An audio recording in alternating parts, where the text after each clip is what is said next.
رحمن رحمن ساعدني يا رحمن اشرح صدري قرآن. اعوذ باللہ من الشیطان الرجیم. بسم اللہ الرحمن الرحیم.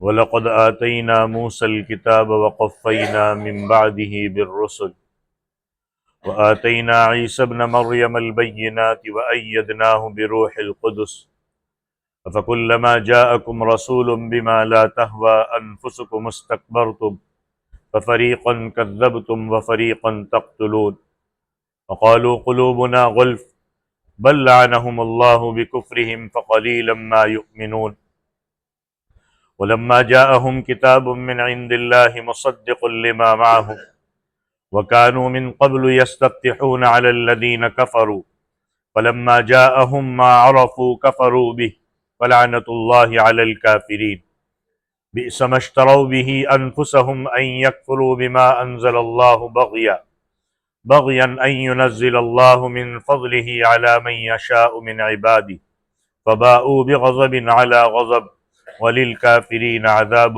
مُّهِينٌ. صدق اللہ العظیم. سورۃ البقرہ آیت نمبر 87 سے 90 تک تلاوت کی ہے. اس سے پہلی آیات میں اور گزشتہ درس میں بنی اسرائیل کے الگ الگ عہدوں کا ذکر ہو چکا ہے. جن عہدوں اور جن وعدوں کو پابندی کرنے کے لیے ان سے کہا گیا انہوں نے اس کی پابندی نہیں کی. اب یہاں سے دوسرے بعد انعامات کا تذکرہ ہو رہا ہے جو انعامات اللہ تعالیٰ نے بنی اسرائیل پر کیے. اللہ تعالیٰ ارشاد فرماتے ہیں کہ ان انعامات میں سے ایک انعام یہ بھی ہے کہ وَلَقَدْ آتَيْنَا مُوسَى الْكِتَابَ، کہ ہم نے موسیٰ علیہ السلام کو کتاب یعنی تورات عطا فرمائی تاکہ یہ کتاب بنی اسرائیل کے لیے ہدایت اور رہنمائی کا ذریعہ بن سکے. اور پھر یہ کہ صرف کتاب ہی پر اکتفا نہیں کیا بلکہ کتاب میں جو چیزیں بیان کی گئی اس کو سمجھانے کے لیے، اس کی یاد دہانی کے لیے اللہ نے صرف کتاب نہیں بھیجی، ساتھ میں پیغمبر بھی بھیجے. تو اللہ کہتے وَقَفَّيْنَا مِن بَعْدِهِ بِالرُّسُلِ، کہ موسیٰ علیہ السلام کے بعد لگاتار رسول بھیجے جو تورات کی تعلیم لوگوں تک پہنچاتے تھے. اور اب اللہ کی طرف سے پیغمبر کا بھیجا جانا یہ انسانیت پر اللہ کی طرف سے ایک خاص مہربانی اور شفقت ہے. صرف کتاب دے دی جاتی، اس کی عملی شکل نہ بتائی جاتی تو بہت مشکل تھا. تو اللہ نے نبیوں کو بھی بھیجا اس کتاب کو سمجھانے کے لیے، اس کی یاد دہانی کے لیے، اس کی عملی شکل کے لیے. اب انبیاء جب آتے ہیں تو وہ لوگوں کی مشکلات کا حل پیش کرتے، وہ لوگوں کی رہنمائی فرماتے. حضرت موسیٰ علیہ السلام کے بعد اللہ نے جس قدر پیغمبر بھیجے ہیں ان میں سے بعض کا نام قرآن پاک نے ذکر کیا ہے. حضرت داؤد علیہ السلام، حضرت سلیمان علیہ السلام، حضرت یونس علیہ السلام، حضرت زکریا علیہ السلام، حضرت یحییٰ علیہ السلام. پھر وہی سلسلہ بنی اسرائیل کے جو آخری رسول ہے حضرت عیسیٰ علیہ السلام تک ہے. اسی طرح تورات دی گئی، یہودیوں کی دوسری کتابیں جو ہے اس میں بھی بہت سے نبیوں کا تذکرہ ہے. اور مفسرین یہاں تک فرماتے ہیں کہ مجموعی طور پر تقریباً 4000 پیغمبر بنی اسرائیل میں بھیجے گئے. تو اللہ تعالیٰ نے جو بنی اسرائیل کا سلسلہ ہے اس کے آخر میں حضرت عیسیٰ علیہ السلام کو بھیجا، آپ کو کتاب بھی دی، انجیل عطا فرمائی. اللہ کے عظیم المرتبت رسول ہے، اللہ کے بندے ہیں. چنانچہ اب انہی کے متعلق اللہ ارشاد فرماتے کہ وَآتَيْنَا عِيسَى ابْنَ مَرْيَمَ الْبَيِّنَاتِ، موسیٰ علیہ السلام کا تذکرہ ہوا، موسیٰ علیہ السلام کے بعد پیدر پہ رسولوں کا تذکرہ ہوا، اس کے بعد اللہ کہتے ہیں ہم نے عیسیٰ علیہ السلام کو کھلی نشانیاں عطا فرمائی۔ اس سے مراد ہے وہ معجزات جو اللہ نے حضرت عیسیٰ کو عطا کیے، جو قرآن میں مذکور ہے، مثلا مردوں کو زندہ کرنا، کوڑ کی جو بیماری ہوتی تھی اس کو ٹھیک کر دینا، مٹی کا پرندہ بنانا، اس میں پھونک مارنا، اس کو ہوا میں اڑا دینا، وغیرہ وغیرہ۔ یہاں جو لفظ ہے بینات، اس سے احکام اور دلائل بھی مراد لیے جاتے ہیں۔ گویا اللہ تعالیٰ نے حضرت عیسیٰ علیہ السلام کو احکام بھی دیے تھے، دلائل بھی دیے تھے۔ یہ عیسیٰ جو ہے یہ عبرانی زبان کا لفظ ہے، کوئی عیسیٰ کہتا ہے، کوئی یسوع کہتا ہے، کوئی عیسو کہتا ہے، اس کا معنی ہے مبارک۔ اب یہاں قرآن نے تذکرہ کیا ہے، غور سے سنیے گا۔ حضرت عیسیٰ علیہ السلام کی والدہ کا نام ہے مریم رضی اللہ تعالی عنہا۔ حضرت عیسیٰ کی جو نانی تھی حضرت مریم کی والدہ، انہوں نے منت مانی تھی کہ اگر اللہ نے بیٹا عطا کیا تو وہ اسے بیت المقدس کی خدمت کے لیے وقف کر دی، مگر اللہ کی حکمت تھی کہ اللہ نے بیٹے کے بجائے بیٹی عطا کی۔ اب حضرت مریم کی والدہ کو پریشانی لاحق ہوئی، مگر اللہ نے یہ فرمایا کہ ہم نے تمہیں بیٹی عطا کی ہے، ہم نے اس بیٹی کو بہت برگزیدہ اور پاکیزہ بنایا ہے، یہ بیٹے کی برابری نہیں کر سکتا۔ حضرت مریم کی فضیلت اللہ نے خود قرآن پاک میں بیان فرمائی ہے، یا مریم ان اللہ اصطفاکی وطہرکی واصطفاکی علی نساء العالمین، کہ مریم اللہ نے تمہیں برگزیدہ بنایا، اللہ نے تمہیں پاکیزگی عطا کی اور تمام دنیا کی عورتوں پر تمہیں برتری عطا کی۔ یہ بات قابل غور ہے۔ اب میں بتانے جا رہا ہوں کہ قرآن پاک میں جہاں بھی حضرت عیسیٰ کا ذکر ہوگا، عموماً عام طور پر، کئی اکا دکا جگہ چھٹے گی تو چھٹے گی، ورنہ عام طور پر آئے گا عیسیٰ بن مریم، صرف حضرت عیسیٰ نہیں ہوگا۔ کیا پتا چلے گا اس سے؟ آگے اس سے پتا چلے گا کہ یہ حضرت عیسیٰ علیہ السلام حضرت مریم کے بیٹے، خدا کے بیٹے نہیں ہیں۔ آگے سورہ مائدہ میں آئے گا کہ آپ کے جو حواری تھے، آپ کے جو صحابی، میں آپ زبان میں سمجھانے کے لیے کہوں، جیسے رسول اللہ کے صحابی ہوتے تھے، ایسے حضرت عیسیٰ کے جو ساتھی ہوتے تھے ان کو حواری کہا جاتا تھا۔ وہ حواری بھی حضرت عیسیٰ کو کیا پکارتے تھے؟ عیسیٰ ابن مریم۔ وہ نہیں کہتے تھے خدا کے بیٹے ہیں یا خدا ہے، وہ عیسیٰ ابن مریم کے نام ہی سے خطاب کرتے تھے۔ وہ ابن اللہ، اللہ کے بیٹے کے نام سے یاد نہیں کرتے تھے، نہ وہ حضرت عیسیٰ کو خدا سمجھتے تھے، بلکہ یہ غلط عقیدہ تو بہت بعد میں، ابھی قریب میں ایک عیسائی پادری کا پیدا کیا ہوا ہے کہ حضرت عیسیٰ خدا کے بیٹے ہیں۔ حضرت مسیح علیہ السلام، اس کا کہنا ہے کہ خود خدا ہے یا خدا کے بیٹے ہے یا تینوں میں سے ایک ہے، تو خدا بھی ہے، خدا کے بیٹے ہوئے، یا تینوں میں سے ایک۔ یہ بالکل کفریہ عقیدہ ہے۔ قرآن کہتا ہے خدا نہیں ہے، خدا کے بیٹے نہیں ہے، اللہ کے رسول ہے، اللہ کے بندے ہے، حضرت مریم کے بیٹے حضرت عیسیٰ۔ اب یہ ہوتا یہ ہے کہ جہاں کوئی خلاف واقع چیز ہوئی، اور ہمارے یہاں بھی عام طور پر دستور ہے کہ واقع چیز ہوئی تو پتھر کو بھی پوجنا شروع کر دیا، دودھ کو بھی پوجنا شروع کر دیا، آگ کو بھی پوجنا شروع کر دیا۔ ایسے ہی جب حضرت عیسیٰ بغیر باپ کے پیدا ہوئے تو لوگوں نے سمجھا یہ خدا کے بیٹے، تو حضرت آدم کیسے پیدا ہوئے؟ نہ باپ تھے نہ بیٹے تھے، ان کو بھی تو خدا بنا دینا چاہیے۔ تو یہ اللہ تبارک و تعالیٰ کی طرف سے ایک معجزے کے طور پر ایک خلاف واقع لوگوں کو بتانے کے لیے کہ جو خدا ماں اور باپ دونوں کے سنگم سے اولاد دے سکتا ہے، وہ اس بات پر بھی قادر ہے کہ وہ بغیر باپ کے بھی اولاد دے سکتا ہے، وہ اللہ نے سمجھایا۔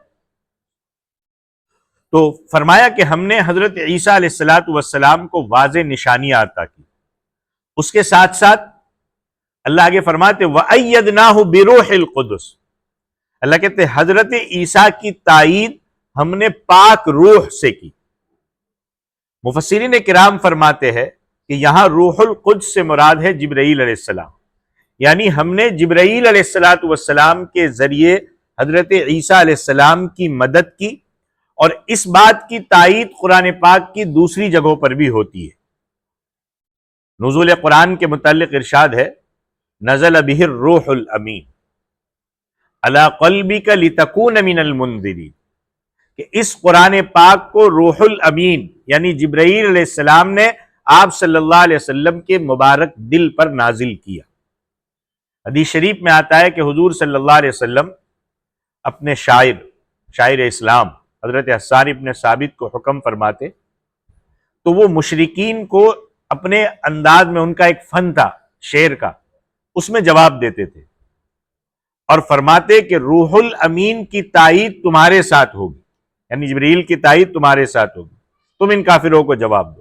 تو یہاں بھی روح الامین سے مراد جبرائیل علیہ السلام ہے۔ بعض مفسرین اس طرف گئے ہیں کہ روح القدس سے مراد ہے اسم اعظم۔ ہم ڈھونڈتے ہیں نا اسم اعظم، اسم اعظم یہ اللہ کے ناموں میں سے ایک نام ہے، اور اس کے ساتھ اللہ کو یاد کرنے سے انسان کی دعا قبول ہو جاتی ہے، اور اسی کی برکت سے حضرت عیسیٰ علیہ السلام پر معجزے کا اظہار ہوتا تھا۔ اب مردے کو زندہ کر دیتے تھے، مادرزاد اندھے کو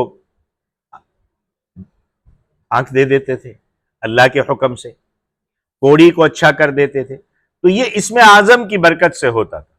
تو حضرت موسیٰ علیہ السلام کا تذکرہ، حضرت عیسیٰ علیہ السلام کا تذکرہ، اس کے بعد بنی اسرائیل کے اپنے پیغمبروں کے ساتھ جو طرز عمل تھا اس کا اللہ نے ذکر کیا ہے کہ اللہ نے سمجھانے کے لیے پیغمبر تو بھیجے، لیکن وہ قوم اپنے پیغمبروں کے ساتھ کس طریقے سے پیش آتی تھی۔ اللہ فرماتے کہ اے بنی اسرائیل افکلما جاءکم رسول بما لا تہوی انفسکم استکبرتم، کہ جب بھی تمہارے پاس کوئی رسول ایسی چیز لے کر آئے جسے تمہارا دل پسند نہیں کرتا، جیسے ہمارے سامنے شریعت کا کوئی حکم ہو اور ہمارا دل نہ چاہے تو ہم ادھر ادھر کی تعویلیں کرنے لگتے ہیں، ادھر ادھر کی باتیں اپنی بات کو صحیح ثابت کرنے کے لیے سامنے والے کو غلط ثابت کرنے لگتے ہیں۔ تو بالکل ایسے ہی یہ کئی بنی اسرائیل کی یہ بری اور گندی عادتیں کہیں ہمارے اندر تو پیدا نہیں ہے، یہ ہمیں یہ سمجھانے کے لیے یہ واقعہ اللہ نے تذکرہ کیا ہے کہ جب بھی تمہارے پاس کوئی رسول ایسی چیز لے کر آئے جسے تمہارے دل پسند نہیں کرتے، استکبرتم، تو تم نے تکبر کیا۔ تکبر کیا ہے؟ حق بات کو نہ ماننا، حق بات کو ٹھکرا دینا۔ تکبر کی بیماری بنی اسرائیل میں ہمیشہ موجود رہی، اور احکام کو نہ ماننا، شریعت کے حکم کو نہ ماننا، یہ تکبر اور سرکشی ہی کی وجہ سے ہوتا ہے۔ آدمی شریعت کا حکم کیوں نہیں مانتا؟ اگر دل میں تواضع ہو تو وہ تو ہر کسی کے سامنے جھک جاتا ہے، لیکن جب تکبر رہے گا تو جلدی مانے گا نہیں۔ فرمایا اے بنی اسرائیل، تم نے اسی تکبر کی وجہ سے پھر تم نے کیا کیا؟ فَفَرِيقًا كَذَّبْتُمْ وَفَرِيقًا تَقْتُلُونَ، کہ انبیاء کے ایک گروہ کو تم نے جھٹلایا، وَفَرِيقًا تَقْتُلُونَ، اور ایک گروہ کو تم نے قتل کر دیا۔ ہمارا بھی یہی حال ہے کہ کوئی جانکار یا عالم ہمیں بتائے، یا تو ہم جھٹلا دیں گے یا ہم اس کے خلاف سازش کریں گے، اس کو راستے سے ہٹاؤ۔ یہی صورتحال بنتی ہے۔ فرمایا تم نے یہی کیا کہ ایک گروہ کو تم نے جھٹلایا انبیاء کے، ایک گروہ کو تم نے قتل کر دیا۔ ایمان والا تو کیا ہوتا ہے؟ شریعت کے حکم کے سامنے سر جھکا دیتا ہے، اب مجھے اس میں چوں اور چرا کی اجازت نہیں ہے۔ حضرت زکریا علیہ السلام کا قرآن میں تذکرہ موجود ہے، حدیث شریف میں ایسے سینکڑوں نبیوں کا ذکر آتا ہے جنہیں اسرائیلیوں نے قتل کیا۔ کیوں؟ کیونکہ وہ ان کے مرضی کے خلاف اللہ کے احکام پہنچاتے تھے جو بنی اسرائیل کے موافق نہیں تھے۔ اور حقیقت یہ ہے کہ جب تک لوگ اپنے نفس کی خواہش کے پیچھے چلیں گے اور خدائی قانون کی خلاف ورزی کرتے رہیں گے، انہیں کامیابی نصیب نہیں ہو سکتی۔ اسرائیلیوں میں یہ دو بیماریاں پائی جاتی تھی، اور ذرا ہم اس کو سوچیں۔ ایک تو اپنی خواہش کے پیچھے چلنا، قرآن نے اسی کو کہا ہے کہ فَرَأَيْتَ مَنِ اتَّخَذَ إِلَٰهَهُ هَوَاهُ، کہ کیا آپ نے اس کو دیکھا ہے جس نے اپنی خواہش کو اپنا خدا بنا لیا ہے، اپنی خواہش۔ اور دوسری بیماری پائی جاتی تھی تکبر، جب اپنی خواہش ہوگی تکبر آئے گا، جس کی وجہ سے انہوں نے نبیوں کو جھٹلایا، بعض کو قتل کر دیا۔ اب مجھے بتاؤ، کیا ہم میں یہ چیزیں موجود نہیں ہیں؟ اولاً تو ہم اکثر جگہ میں نے دیکھا ہے کہ مساجد کے امام پابند ہوتے، اس پہ بات کرنی ہے، اس پہ نہیں بولنا ہے، یعنی شریعت کیا وہ حکم جو ہمیں اچھا لگے گا اس پہ بولو، اور جو ہمارے سے ٹکراتا ہے اس پہ مت بولو۔ اور اگر پھر بھی امام نہیں مانتا، ہم کہتے بھائی جاؤ آپ اپنا کام کرو۔ کیا یہ وہ طریقہ نہیں ہے؟ تو اس سے بھی ہمیں بچنے کی ضرورت ہے۔ اب یہودیوں کا ایک اور غلط زوم تھا، اور وہ اپنے آپ میں ان چیزوں کو سوچ کر بہت پھولتے تھے کہ وہ بہت علم والے ہیں۔ جیسے ہم میں بہت گمان ہے نا کہ ہم امت محمدیہ ہے، ہم کو تو جنت ملنا ہی ملنا، چاہے ہم کچھ کرے چاہے نہ کرے۔ تو یہودیوں کو ایک وہ یہ اللہ ان سے ہمیں سمجھا رہے ہیں کہ ان ساری چیزوں سے کچھ ہونے والا نہیں ہے، خالی دعووں سے، خالی بہت بڑی سوچوں سے، لوگوں کے سامنے اپنی بڑھائیاں ظاہر کرنے سے کچھ ہونے والا نہیں ہے۔ تو وہ سمجھتے تھے کہ ہم تو بہت اونچے لوگ ہیں اور ہم پر کسی باہر کے سمجھانے کا اثر نہیں ہو سکتا۔ قرآن پاک کے الفاظ میں ان کا دعویٰ تھا، وہ کہتے تھے وَقَالُوا قُلُوبُنَا غُلْفٌ، کہ ہمارے دل غلافوں میں بند ہے۔ جیسے ہم کسی کو سمجھائیں بھائی تم کچھ بھی کرو ہم نہیں سمجھیں گے، تم کچھ بھی کر لو ہم ہمارے دل کھلے نہیں رکھیں گے، ہم نہیں سمجھیں گے۔ ہم کسی کے ساتھ جڑ چکے ہیں، ہم کان بھی بند کر دیں گے، ہم آنکھ بھی بند کر دیں گے، ہم آپ کی سنیں گے ہی نہیں، کچھ بھی نہیں سمجھیں گے۔ اور ان کو کچھ ویسا سمجھایا بھی جاتا ہے۔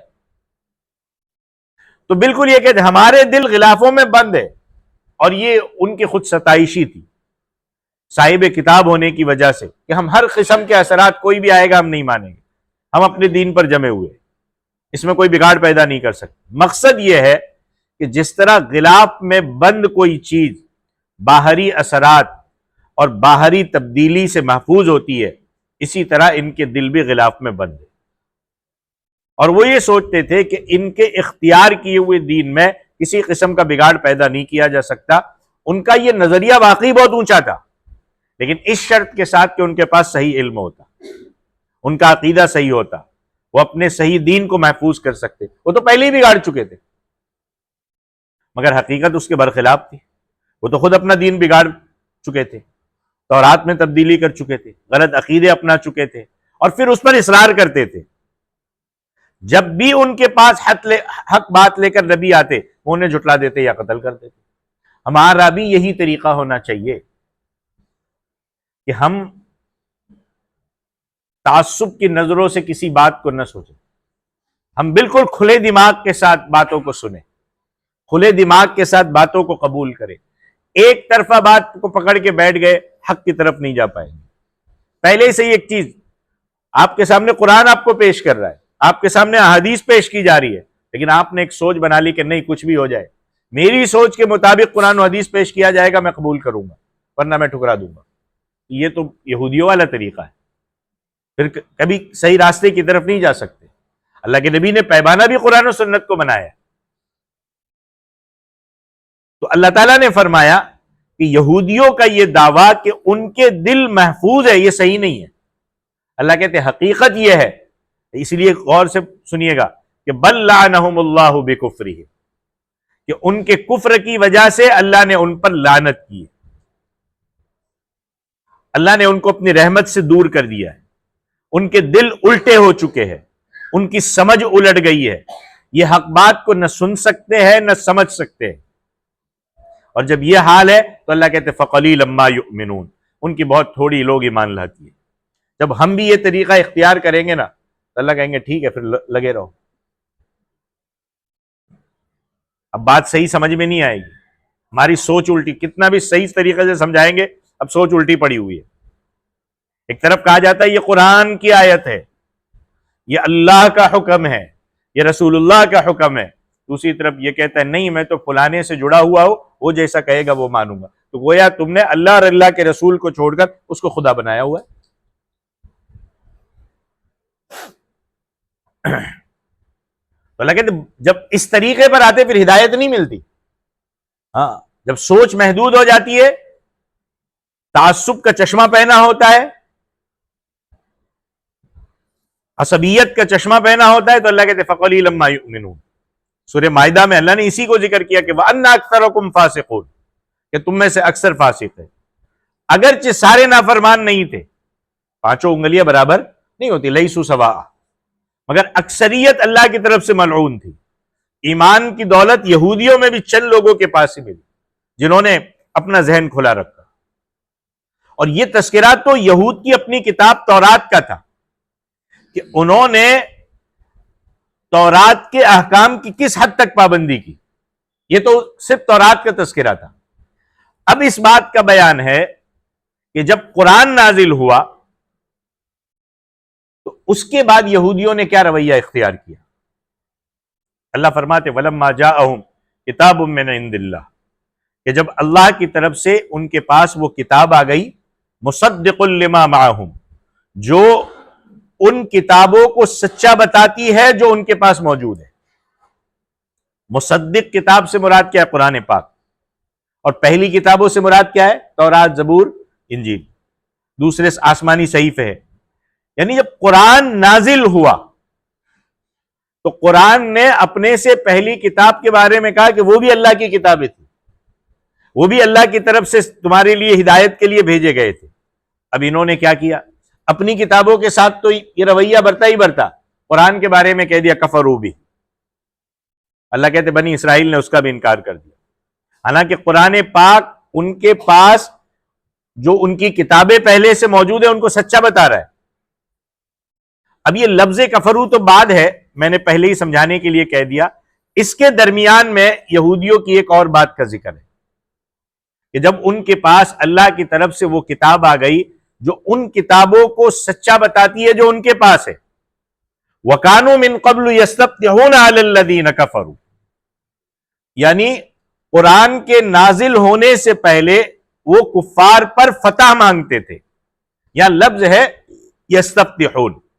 اب اس کے دو معنی ہو سکتے. یستفتحون جو ہے وہ ہے فتح سے، اور فتح کے معنی ہے کھولنے کے. اس لحاظ سے معنی یہ ہے کہ بنی اسرائیل کفار پر اس بات کو کھولتے تھے، یعنی کھل کے بیان کرتے تھے. کیا بیان کرتے تھے؟ کہ دیکھو ایک نبی آنے والے ہیں، اللہ کی کتاب بھی آنے والی ہے، اس پر ایمان لے آنا. کھول کے بولتے تھے. سورہ اعراف میں اس کا تذکرہ ہے کہ الذین یجدونہ مکتوبا عندہم فی التوراۃ والانجیل، کہ وہ اپنی کتابوں تورات اور انجیل میں لکھا ہوا پاتے تھے کہ آخری نبی آنے والے. حضرت شعیب علیہ السلام کے صحیفے میں بھی بشارت ہے کہ میں امیوں میں امی نبی بھیجوں گا. ایک مرتبہ ایک مطلب تو یہ ہے کہ وہ کھل کے بتاتے تھے کہ ایک نبی آنے والے ہے اور اللہ کی کتاب بھی آنے والی ہے. یستفتحون کا دوسرا معنی ہے فتح یا کامیابی. مفسرین بیان کرتے ہیں کہ یہ لوگ اللہ سے کفار کے مقابلے میں فتح اور کامرانی طلب کیا کرتے تھے، اور کیا کہتے تھے کہ اللہ ہمیں اس آنے والے نبی کی برکت سے کافروں کے مقابلے میں فتح نصیب فرما. یعنی اللہ کے نبی کا وسیلہ لے کر کے دعا کیا کرتے تھے. اتنا ان کو یقین تھا کہ آخری نبی آنے والے، تاکہ جب وہ آئے تو ہم ان کی اتباع کریں گے. گویا نبی آخر الزماں کے توسل سے وہ مانگتے تھے. اور یہ نظریہ توسل، وسیلہ، اجازت ہے. اس کا کیا مطلب ہے؟ کہ اللہ کے کسی مقرب بندے کی برکت سے یا اس کے طفیل سے کوئی دعا مانگی جائے، اس سے نہ مانگی جائے. کس سے مانگی جائے؟ اللہ سے. اس میں کوئی حرج نہیں. مانگنا کس سے ہے؟ اللہ سے. جس کا آپ وسیلہ لے رہے ہو یہ اللہ کا نیک بندہ ہے، اس نے ہمیں صحیح راستے کی تعلیم دی ہے، ہمیں اس سے محبت ہے، اور ہم اس کے طفیل، اس کی برکت سے خدا تعالی ہماری دعا قبول کر دے. کون کرے گا؟ اللہ. اس سے نہیں مانگ رہے. ہاں شرک اس وقت ہو جائے گا جب ہم اس سے وسیلہ پکڑنے کے بجائے خود اسی سے مانگنے لگے کہ اے فلانے نیک بندے تو ہم کو دے دے. اے فلانے نیک بندے تو اولاد دے دے، یہ شرک ہو جائے گا۔ مانگنا کس سے ہے؟ اللہ سے۔ ہم ہر نماز میں کیا اقرار کرتے ہیں اللہ کے سامنے؟ ایاک نعبد و ایاک نستعین، اللہ ہم آپ ہی کی عبادت کرتے ہیں، آپ ہی سے مدد طلب کرتے ہیں۔ یا پھر اس کو شفیع سمجھے کہ یہی میرا سب کچھ کارساز ہے، اس کو مختار مطلق سمجھے کہ اسے دعا کے قبول کرنے یا کرانے کا اختیار حاصل ہے، کہ بھائی میں اس سے کہوں گا یہ میری دعا قبول کرا کے دے گا۔ یہ نہیں ہے۔ ہم ان کے وسیلے سے اللہ سے مانگ سکتے ہیں، لیکن ان کو ہی سب کچھ سمجھ لینا یہ شرک میں آ جاتا ہے، اس کی اجازت نہیں ہے۔ بہرحال پہلے تو یہ یہودی اس قسم کی دعائیں مانگتے تھے، وعدہ کرتے تھے کہ آنے والے نبی پر ایمان لائیں گے۔ اللہ آپ کیا فرماتے؟ فَلَمَّا جَاءَهُم مَّا عَرَفُوا كَفَرُوا بِهِ، جب وہ چیز آ گئی، جب وہ نبی آ گئے جس کا وہ انتظار کر رہے تھے، اور ان نبی کو انہوں نے پہچان لیا، کفروا بہ، اب اس کے باوجود انہوں نے انکار کر دیا۔ اللہ کہتے ان کی اس ہٹ دھرمی اور کفر کی وجہ سے اللہ نے کیا فرمایا؟ فلعنت اللہ علی الکافرین، ایسے منکرین پر اللہ تعالیٰ کی لعنت ہے۔